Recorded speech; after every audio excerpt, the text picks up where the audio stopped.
자, 기체 반응 법칙부터 할게요. 저 시간에 이제 질량 보존의 법칙이랑 일정 성분비의 법칙에 대해서 공부를 했는데 이거 있어. 화합물이 생성될 때는 이런 화합물이 생성될 때는 그 성분 원소들의 비율이 정해져 있다 이거지. 물 같은 경우는 항상 H2랑 O 하나가 결합하잖아. 따라서 그 H 두 개에 대한 질량, 그다음에 Y 한 개에 대한 질량의 비율로 결합하더라라고 하는 거지. 그럼 수소 두 개 질량이 2고 산소 하나의 질량은 16이기 때문에 이걸 비율로 표현하면은 1대8로 1대8의 질량비로 화학 반응을 일으키는 거야.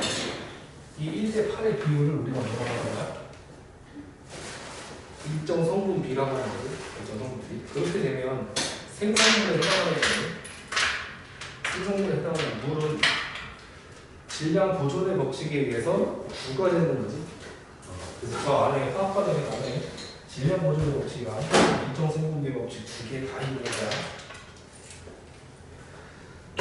그래서 저 시간에 배운 게 이거라면 이번 시간에 배운 거는 질량비가 아니고 화학 반응이 일어날 때는 부피비가 존재한다라고 하는 게 기체 반응의 법칙이야. 부피비가 존재한다.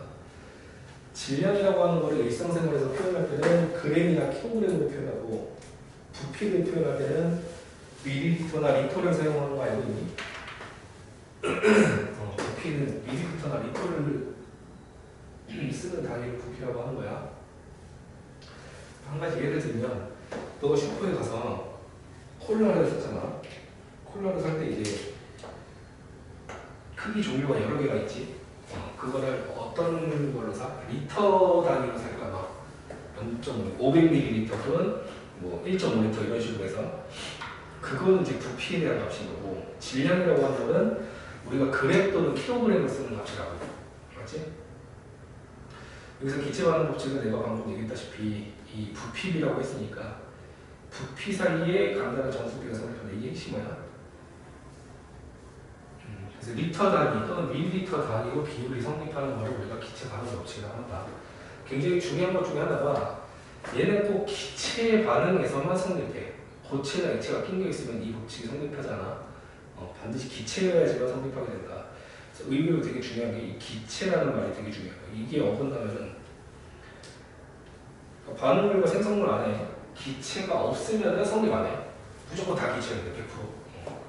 액체나 고체가 낀 게 있으면 이 법칙이 성립하지 않는다. 요거를 한번 보고 얘기를 해보자. 반응 전에 수소랑 수소 10, 산소가 5가 있었어. 반응은 남은 게 없대.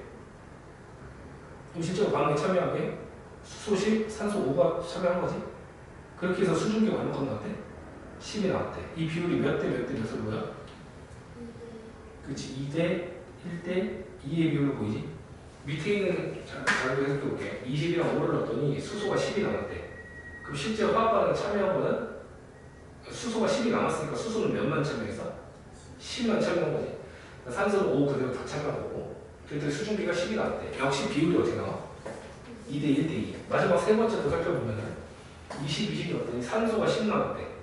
그럼 얘가 10만 사용된 거잖아. 20 사용되고 10 사용됐으니까 이렇게 적고 뒤에 생성된 거 보니까 20 나왔네. 비율이 역시 어떻게 나와? 2대 1대 2. 이런 식으로 이 화학 반응 사이에서 부피비가 존재한다는 것을 찾아낸 게 여기 보이는 기체 반응 법칙. 게일리석이라는 단어를 찾았어. 1800년대 초에. 근데 이게 일정 성분비의 법칙처럼 뭐 질량비가 성립한다, 부피비가 성립한다 하고 쉽게 넘어갈 수 있는데 따지고 보면 좀 거슬리는 게 있어. 뭐냐면 이 비율이 어떻게 나왔지? 질량비가 1대 8대 9가 나왔잖아. 그러니까 아주 생성물의 값이 앞에 두 개의 합이었단 말이야. 맞지? 근데 부피비 볼래 이거? 부피비를 보니까 2대 1대 2지? 지금 여기 보면 10ml랑 5ml를 반응시켰는데 15ml가 나오는 게 아니고 10이 나오고 이게 이상했던 거야. 이상한 건 어떻게 했니? 게일리석이 이걸 처음 발견했을 때 어이가 없는 거지. 질량은 분명히 더 있을 때 맞는데 1대 8대 9라고 해서 앞에 있는 두 개의 합이 나중 생성물로 나오는데 부피는 왜 이게 성립하지 않지가 궁금했던 거야. 이상한 거지. 왜 그럴까? 이거에 대해서 답을 낸 사람이 아보가드로라는 사람이야. 아보가드로가 이게 만약에 수소랑 산소가 반응해서 수증기 하나가 되는 수증기 두 개 되는 과정에서 원자설로 접근하면 문제가 생긴다. 그래? 이게 수소 원자 하나, 여기도 수소 원자 하나. 그 수소 원자 한 개가 차지하는 부피가 한 부피라고 가정하는 거야. 얘도 수소 한 부피 차지하는 원자가 하나. 여기도 산소 원자가 하나 차지하는 부피 하나. 원자의 부피가 이제 동일하다고 가정을 했을 때, 그 합치면 수소 같은 경우는 여기로 나눠서 들어가면 되지. 근데 문제는 산소는 이게 반대는 돼야 되지 않아? 원자 하나가 하나의 부피를 차지한다고 보면은 수소 같은 경우 그냥 나눠서 집어넣으면 되는데 산소 같은 경우 문제가 생기지. 저 원자를 쪼개야 된다고. 원자의 정의가 없어서 전 시간이거든. 더 이상 쪼갤 수 없는 입장. 그 기체 반응 법칙에다가 아까 일정 성분비의 법칙은 원자설로 설명할 수가 있었어. 일정 성분비의 법칙은 여기 수소 원자 2개 들어가고 산소 원자 1개 들어가고 원자설로 설명할 수 있는데 기체 반응 법칙을 설명하려고 보니까 원자가 쪼개지는 모습이 생긴다는 거지. 그래서 물질의 단위를 이 기체 반응 법칙을 발견하고서부터 물질의 기본 단위가 확장돼서 원자가 아닌 분자라는 개념이 그때부터 도입되는 거야. 분자. 원자는 절대 쪼개지면 안 된다는 거지. 이게 1규칙인 거야. 그럼 이걸 성립할 때 어떻게 하냐. 입자 하나인데 수소도 2개가 붙은 게 수소였다는 거야. 수소 분자라고 해서 2개가 붙은 수소. 얘도 2개가 붙어갖고 하나의 입자. 얘도 산소 2개가 붙어갖고 하나의 입자. 이렇게 되면 물이 되는 과정에서 산소 원자는 나눠서 들어가면 되고 수소 같은 경우는 쪼개져갖고 이렇게 되면은 분자는 쪼개져도 원자가 쪼개질 리가 없다는 거지. 맞아? 이렇게 해서 이 실험을 보고 산소는 2개가 같이 다녀야 된다는 주장을 하게 된다고. 그러니까 산소는 원자가 아니고 산소 분자 상태지. O2로 다녀야 된다고 주장을 하는데 실은 수소 같은 경우는 여기에서 문제되진 않아. 수소는 이렇게 해도 성립을 했잖아. 그치? 그래서 다른 여러 가지 실험을 합쳐. 특히 어떤 실험을 합치냐면 암모니아 합성하는 실험을 합쳐요. 이거 암모니아 합성하는 실험에서 비율이 1대 3대 2의 비율이 나와. 질소가 만약에 원자가 하나가 있다. 다음 여기 수소가 원자가 한 개씩 있었다고 치면 문제가 생겨. 여기 질소가 반만 들어가 있는지 여기도 반만 들어가고. 다음 수소 같은 경우도 1개 반, 얘도 1개 반 이렇게 들어가잖아. 수소도 쪼개져야 되고 질소도 쪼개져야 되는 문제가 있다고 여기. 그럼 안 쪼개지는 게 하려면 질소가 2개 붙어 있는 경우는 여기서 안 쪼개질 수 있지. 그래서 질소 분자의 개념이 도입이 된 거야. 질소는 N이 아니고 N2다. 얘도 마찬가지야. 낱개로 1개 있다고 치면 쪼개져야 되는데 이거를 2개가 묶여서 같이 다닌다라고 하면은 여기 3개 집어넣고 여기 3개 집어넣고 딱 맞거든. 그래갖고 요 실험까지 합쳐서 수소가 2개구나라고 판단한 거야. 이런 식으로 기체 반응하는 그 비율을 쫙 테이블을 뽑아갖고 찾아보는 거지. 원자로 설명은 안 되는데 이제 분자로 설명하면 설명이 가능하게끔 그런 식으로 해갖고 분자식을 찾게 된 게 이 기체 반응 법칙의 가장 중요한 메인 핵심 키워드다 이거. 이 물질의 기준이 원자에서 분자로 넘어가게 된다. 이 기체 반응 법칙 때문에. 이거를 내가 처음 과학 수업할 때가 지금부터 약 19년 전이야, 20년 전이나 딱 7차 교과서 시작할 때부터 내가 과학을 가르치기 시작했는데 그때는 저 얘기가 나왔어. 원자설로 설명이 안 되기 때문에 이 과정을 통해서 분자라는 개념이 도입됐다라는 얘기가 7차 교과서에서는 있었다고. 2006년 뭐 이럴 때 있었는데 빠졌어. 이름이 빠졌어. 이 분자 개념을 도입하는 과정에 빠졌어. 왜냐? 나도 이거 오래 가르쳐봤잖아. 한 20년 가르쳐봤거든. 졸라 못해. 진짜. 졸라 못해 정말. 애들 이거 알려주지? 지금부터 솔직히 너가 잘 이해했는지 잘 모르겠어. 확실하고는 여기서 원자 개념을 도입하면 산소가 쪼개진다는 문제가 생기고 밑에서 암모니아 합성하는 거는 수소도 쪼개지고 질소도 쪼개지는 문제가 생긴단 말이야. 그거를 이제 안 쪼개지게끔 하려다 보니까 분자 개념이 도입이 된 거거든. 그래서 이 법칙을 기반으로 분자 개념을 도입한 사람은 아보가드로고 그 아보가드로의 업적을 가려갖고 길어갖고 무슨 어떤 숫자에다가 아보가드로 수라는 이름도 붙인 거이네. 아무튼 이걸 통해서 분자 개념이 도입됐다는 거 알겠지? 교재는 안 나와. 교재는 안 나오는데 그냥 또 문제 푸는 거 보니까 이 정도는 알면 좋을 것 같아서. 분자라는 개념이 실은 요 기체만한 법칙 때문에 도입되게 됐다. 일정 성분비 법칙 같은 경우는 그냥 원자설로도 설명이 되는데 분자라는 개념을 도입하려면 도입하지 않으면 이걸 설명할 수가 없었어. 여기 일정 온도 압력에서 이 부피 B가 존재한다. 2대1 대 2라고 하는 부피 B가 존재한다는 게 기체만한 법칙이고, 여기서 방금 그 수식을 한번 써볼게. 수소, 산소, 다음에 물 분자 되는 거. 개수를 맞춰보면 여기 2가 붙고 여기 2 붙는 거는 납득하지? 이 화학 반응식의 뜻이 이거였어. 수소가 붙어있는 수소 분자 2개, 다음에 산소 분자 1개가 반응을 해서 산소에 수소가 붙은 물 분자가 2개 만들어진다. 이거거든. 이 개수비지, 이 개수비. 개수비. 그리고 이걸 가지고 뭘 얘기하냐면 아보가드로가 미리 도입을 해줄게. 아보가드로의 법칙.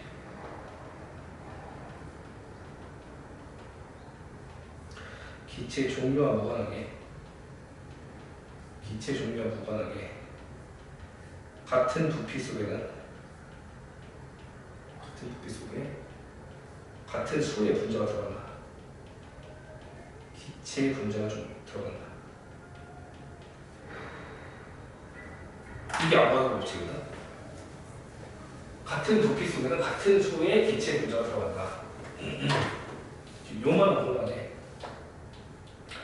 수소 기체를 넣었더니 수소 기체가 딱 3개 들어간다. 이렇게.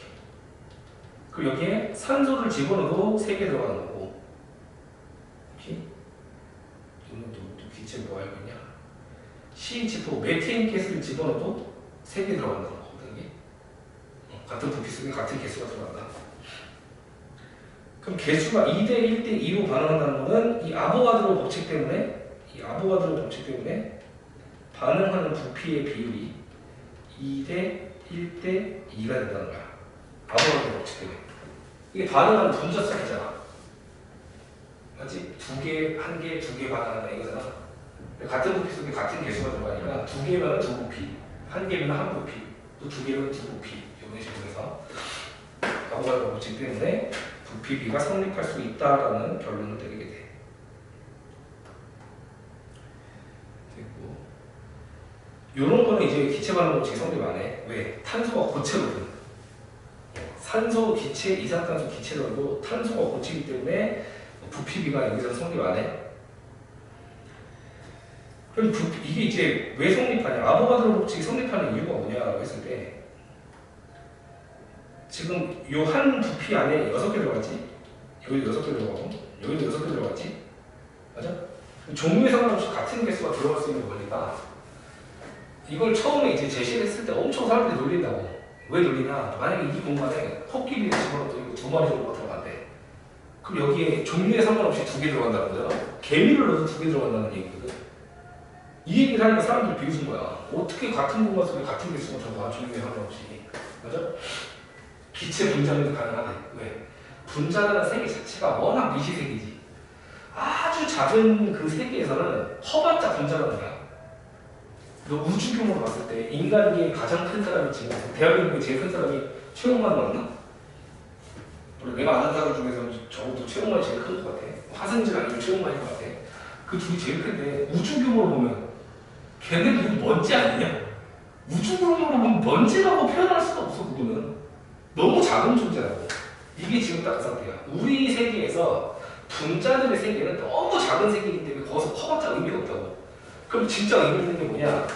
이 분자 사이에 유지하려고 하는 그 거리, 서로 간의 충돌에 의해서 유지하려고 하는 거리가 똑같기 때문에 부피가 일정한 거야. 분자 크기나 상관없이. 그러니까 충돌하는 과정 속에서 나타나는 서로 간에 유지하려고 하는 간격, 크기, 그것 때문에 부피가 똑같이 유지가 된다. 됐어요. 여기서 오해하지 말아야 될 게 봐봐. 혹시라도 오해할까 봐 이 문장을 한번 곱씹어봐. 같은 부피 속에 같은 수에 분자가 들어간다. 뭐야 이거야?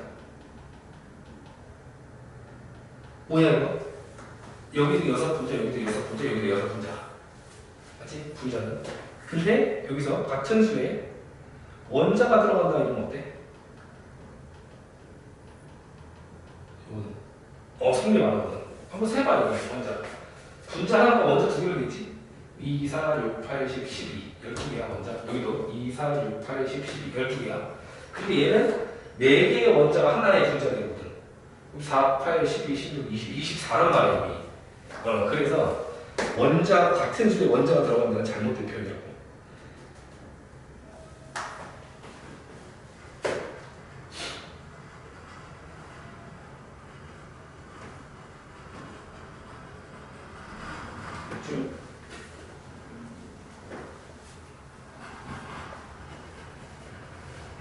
밑에 부피비와 분자수 비 여러 가지 실험에 대해서 나왔는데 이게 결국 부피비가 앞에 있는 화학 반응식 개수비랑 같아. 이 부피비가 개수비랑 같아. 왜냐면 이 개수비라고 하는 게 분자수비지. 근데 아무것도 법칙 때문에 이게 부피비가 될 수 있는 거야. 같은 부피 속에 같은 개수가 들어가니까. 2개, 1개, 2개가 반응한다 이퀄 2부피, 1부피, 2부피가 반응한다 되는 거거든. 밑에 보면 이게 화학 반응식 개수를 그대로 따라. 여기 질소 하나, 수소 셋, 암모니아 둘 이렇게. 여기도 1개, 1개, 2개지. 1개, 1개, 2개. 이런 식으로 예를 들어 10ml가 합쳐져서 20ml가 되는 경우도 있어. 1 더하기 1이 2가 되는 경우도 있어. 근데 그렇게 되지 않는 경우도 있다고 이렇게. 10ml 더하기 20ml 했을 때 30이 아니고 20이 나오는 경우가 있다고. 이걸 설명할 수 있는 게 분자에 대한 도입밖에 답이 없다. 요거 좀 특이한 반응인데 질소가 산소랑 반응해서 이산화질소 되는 거거든. 이산화탄소는 봐도 이산화질소는 처음 볼 것 같은데 아닌가? 이산화질소가 공기 중에서 물이랑 만나면 HNO3 질산이 돼. 질산이 B가 아니라 이게 가능한 게 질소가 산소랑 반응할 수 있는 게 이게 자동차 엔진에서만 일어나거든. 자동차 엔진에서 이 반응을 통해서 NO2가 발생하면 배기가스를 통해서 밖으로 나오지. 그 공기 중에 있는 물을 만나면 질산이 되는 거야. 질산이 이제 빗물에 녹아서 떨어지면 질산비가 되는 거야. 그거 사람이 맞으면 뭐 해로운 수준이 아니고 그냥 대머리 된다. 머리 다 벗겨져. 다 피부가 손상돼갖고. 아니면은 안개 낀 거 같지. 안개. 그 하늘에 낀 구름이면 구름이라고 하면 되는데 땅에 낀 구름은 안개라고 하잖아. 이 안개에 이게 만약에 뭐가 들어가면 어떻게 될 것 같아? 질산 안개인 거야. 그걸 사람이 그 안개에 낀 골목을 지나가면서 흡입한다고 해요. 폐가 그냥 다 녹아버리겠지? 그렇게 해서 수만 명 죽었다. 수만 명. 저거 이유를 모를 때, 저 화학적 메커니즘 모를 때 그 안개에 낀 황산, 질산 때문에 사람 그 산업혁명 때 사람 수십하게 죽었다. 됐고 오른쪽 문제 풀어볼까요? 오른쪽 문제 풀고 뒤에 기체 반응 다 풀어보면 될 것 같아.